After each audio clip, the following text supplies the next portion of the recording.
Assalamualaikum warahmatullahi wabarakatuh. Perkenalkan, saya Diki Permana Putra, nomor induk mahasiswa 2892150015, kelas malam A, program studi S1 Manajemen, akan memaparkan materi mata kuliah Bank dan Lembaga Keuangan dengan dosen pengampu Bu Iva Masrifa SEMM. Pasar uang, keseluruhan permintaan dan penawaran dana. Dana atau surat berharga yang mempunyai jangka waktu 1 tahun atau kurang dari 1 tahun. Instrumen yang diperjualbelikan, surat berharga jangka panjang atau saham obligasi. Tempat jual belinya pasar abstrak.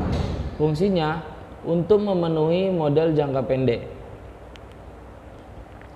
Pasar modal, kegiatan yang bersangkutan dengan penawaran umum dan perdagangan efek.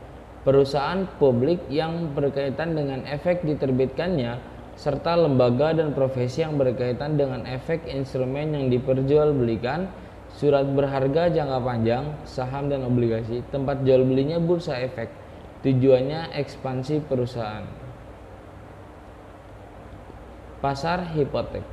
Apa itu hipotek? Hipotek atau mortgage adalah instrumen utang berupa kredit berjangka panjang yang dilakukan dengan memberikan hak tanggungan properti dari peminjam kepada pemberi pinjaman sebagai jaminan terhadap kewajibannya.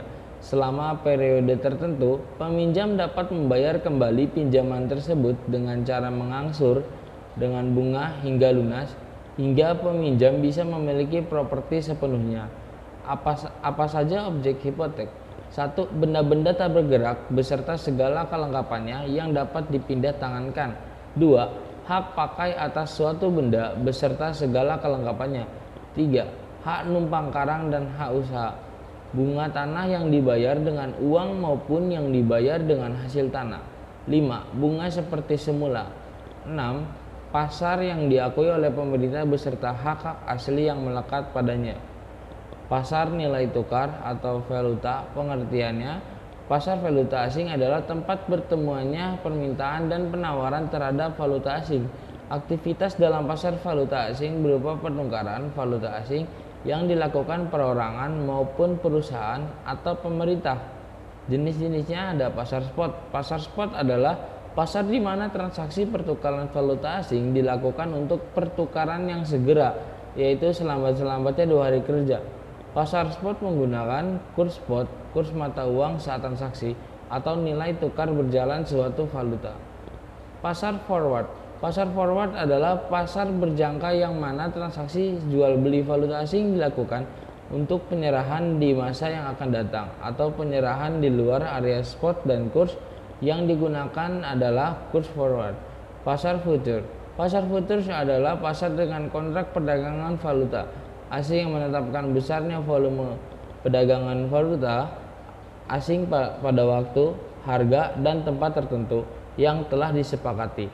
Pasar opsi atau option market adalah pasar yang menggunakan kontrak didasarkan hak untuk memilih menggunakan opsi atau tidak. Current option contract adalah tipe kontrak alternatif yang dapat dibeli atau dijual oleh para spekulan atau perusahaan.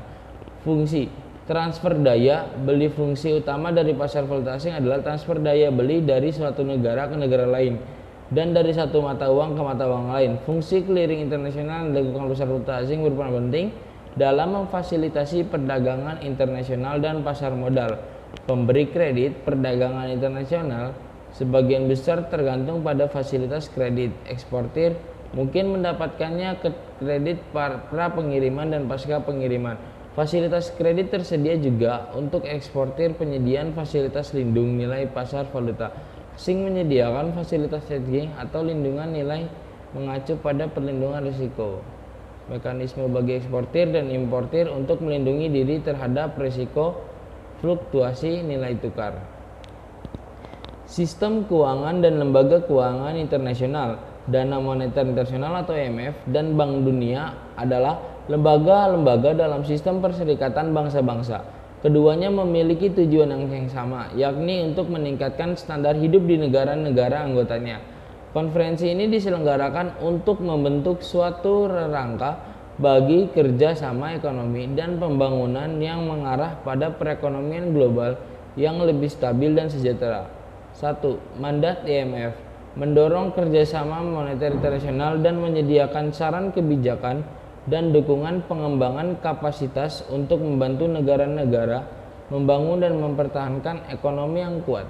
2. Mandat Bank Dunia. Bank Dunia mendorong pembangunan ekonomi jangka panjang dan pengentasan kemiskinan dengan menyediakan dukungan teknis dan keuangan untuk membantu negara-negara mereformasi sektor-sektor tertentu atau melaksanakan proyek-proyek spesifik seperti membangun sekolah, rangka kerjasama, ada 6 koordinasi tingkat tinggi, konsultasi, manajemen, kolaborasi staf, mengurangi beban utang, mengentaskan kemiskinan, menilai stabilitas keuangan.